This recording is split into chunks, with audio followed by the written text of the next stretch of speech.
Welcome to Universal Talk. On today's show, we have a very special guest, Ramanathan Iyer, otherwise known as Rama, and Teresa Epauletti, which we call Terry. And we're going to discuss individual empowerment today, and maybe the state of the planet, and maybe get into some other things before we do some channeling. And maybe, Rama, you can set the stage here and give us a little bit of information of what you're getting right now currently with the state of affairs, and maybe go into a little bit of how individuals can help empower themselves during these trying times. Okay, sure. Yeah, so the general theme of what's happening right now is we have different populations who are growing at radically different rates. Some are growing, some don't seem to be growing that rapidly.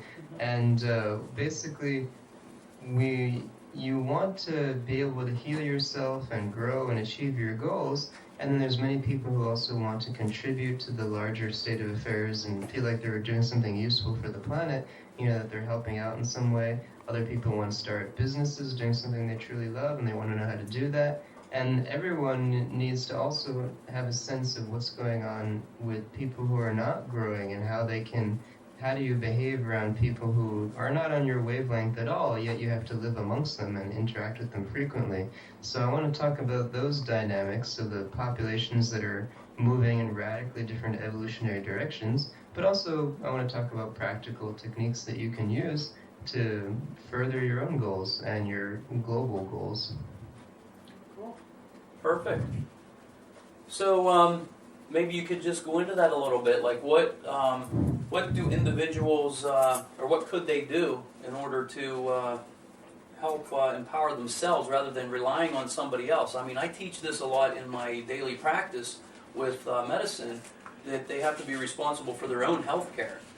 And I think Terry does the same thing. I'm really big on that. Be in charge of your own wellness. That's one of my big logos on my flyers. Yeah. Well, there's a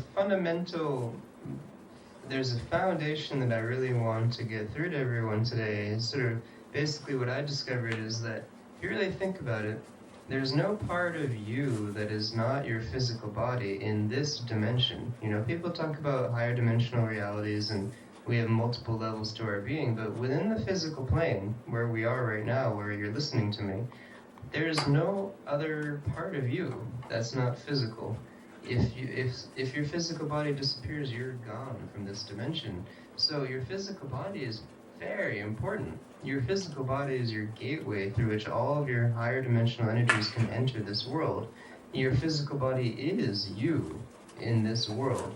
So it's very important to take very good care of your body, and beyond basic, very, simple, but not that easy to do, beyond simple dietary changes and exercise and getting sufficient sleep, then there's also the infinite potential of your body, which I've been discovering by focusing on the different organs. Really, the body can do anything. It's a very powerful instrument. And as you activate the potential of the bodily organs, as you awaken your body and restore it, you'll find that there's nothing the body can't do, and that the body can really express any kind of consciousness or feeling, emotion, or thought that you want to generate. It can express you however you want to appear to the universe around you. So the basic theme of all the work that I do with my clients is we need to empower you by empowering your body. As so, there's the theme of today seems to be in personal empowerment, self-empowerment, but how to get there involves bodily empowerment. You have to heal the body and treat it very, very kindly. So I'm going to want to talk today about different ways you can empower the body. And again, diet is one, exercise, sufficient sleep, and then also what I call the body activations that I recommend to people, focusing on the different organs.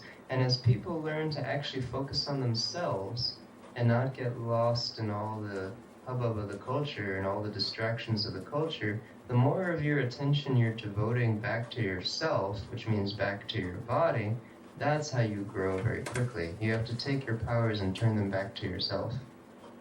Perfect. And do you have anything to add to that, Terry? I am interested in what he has to say, or what you have to say, Rama, about the organs, because I basically am a therapist who helps people change how they think. You know, when it comes, especially working with the public in health issues, but how I usually my approach is that they'll come in with maybe stress or weight problems or even smoking cessation is basically what I attract in a small town like this.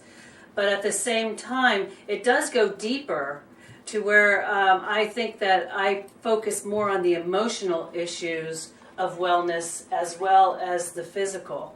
Now, when you talk about going into the organs, now that I'm interested in hearing, I can almost know what you're going to say, but I'd like to hear more about how someone could heal through just paying attention to the organs. It's something I've never done. Hmm? Yeah, sure. The organs of your body, your whole body, every part of your body is woven together through a network of light, which is, from your awareness, it's your sense of feeling, your sense of touch, physical, tactile perception of the body, the way you feel any part of your skin, any part of your whole body. And this network of feeling traverses your whole body and is basically a sphere of light that surrounds your body, that's generated by your brain and nervous system. So the way in which you intentionally modify your organs is by using the natural light network of the human body. So it's all through feeling. Right, and I understand that through the energy centers, like the chakra centers and the aura healing. So I'm just looking at it in a more simpler approach. Yeah, so basically basically the work that I do tends to merge just basic understanding of human biology with what you're calling this sort of metaphysical, like chakra kind of energies. Mm-hmm. Yeah. Now, when I'm doing my healing work, it's very much focused on the physical body. I do talk about the chakra centers and the higher dimensional bodies, but in my courses, I'm focusing first on the physical organs. And then the subtler bodies are all different layers of our being. And in the physical plane, light is feeling. Our ability to feel our body is the light of our brain and nervous system. So when you want to modify your organs, you focus on feeling different parts of the different organs, and you focus on them through an internal sense of feeling, just like you feel your hand. But as you're feeling, you're directing light from your brain and nervous system to those organs, which causes them to light up and activate, and then they start responding faster to you, the indwelling spirit, you, the one who's orchestrating the flow of life in the body, and then they change and grow. So in the example of, you mentioned smoking cessation a lot. If we're talking about tobacco, that goes straight, and nicotine, that goes straight to your lungs. Right. And when someone has issues in the lung region, this deals primarily with issues of loneliness or grief. So you'll meet a lot of people who smoke to basically block out an overwhelming grief that's in their life. Or if they're not aware of any such thing, it could be that that's not the issue. Maybe they're just lonely, and whenever they feel alienated from the world, or they feel like they don't have any friends, or that their friends aren't being nice to them, then they turn to smoke as their friend.